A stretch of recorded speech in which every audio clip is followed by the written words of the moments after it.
TCS Tata consultancy services recently announce किया है कि वो लगभग इस साल में ग्लोबली 12,000 के ऊपर एम्प्लॉय को वो ले ऑफ करेंगे, यानी कि सैक करेंगे। मगर क्यों? ये सब मैक्सिमम ही mediate and the higher level जो पोजीशन में काम कर रहे हैं वो सबको वो ले ऑफ करेंगे। हाल फिलहाल में टीसीएस का जो प्रॉफिट है वो थोड़ा कम हुआ है, 10,000 करोड़। टीसीएस मैक्सिमम ही डोनेशन करता है, चैरिटेबल वर्क करता है, तो प्रॉफिट को डिस्ट्रीब्यूट कम ही करते हैं। इसके ऊपर टीसीएस का शेयर मार्केट में थोड़ा घटवा भी हुआ है।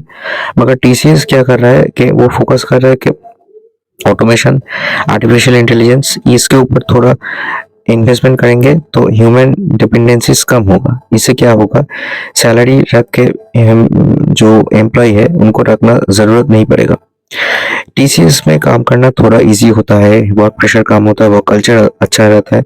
कोई कोई कहता है प्राइवेट सेक्टर में टीसीएस गवर्नमेंट जॉब का इक्वल ही है, मगर फिर भी टीसीएस में इतना ज़्यादा ले ऑफ पहले कभी नहीं हुआ था, अभी चल रहा है।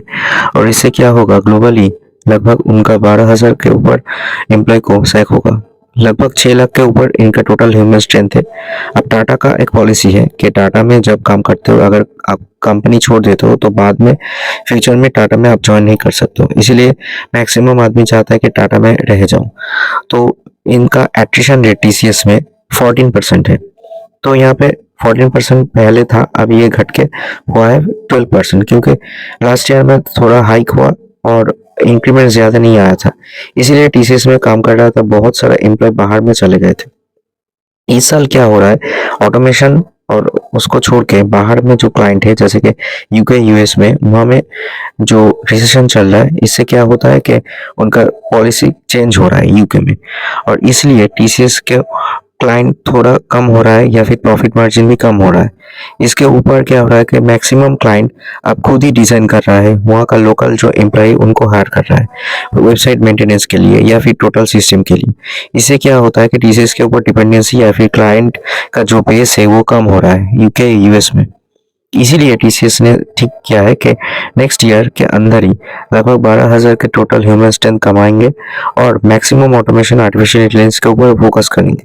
जो जो 12,000 को वो सैक ऑफ करेंगे उसके लिए थोड़ा रिकमेंडेशन करेंगे।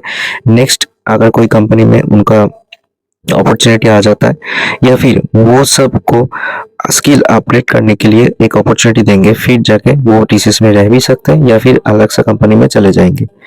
इसको छोड़ के इंडिया में टीसीएस को छोड़ के इंफोसिस, विप्रो बड़ा कंपनी है जो बाहर में डील करता है।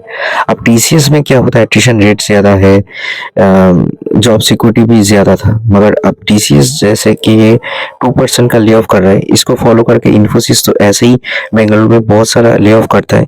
ये शायद वो ज़्यादा से ज़्यादा करेंगे और ऑटोमेशन के ऊपर ज़्यादा फोकस करेंगे। इससे क्या हो रहा है कि इंडिया का जो आईटी मार्केट है वो थोड़ा अनस्टेबल हो जाएगा, जॉब सिक्योरिटी कम हो जाएगा।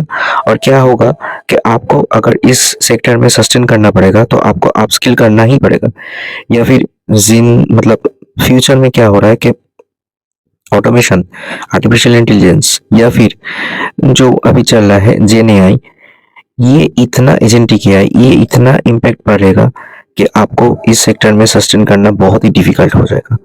तो वीडियो कैसा लगा आप भी बताएं, देखते रहिए वीडियो का, चैनल का बाकी वीडियो। स्टे ट्यून ऑन अड्डा विद शुमन।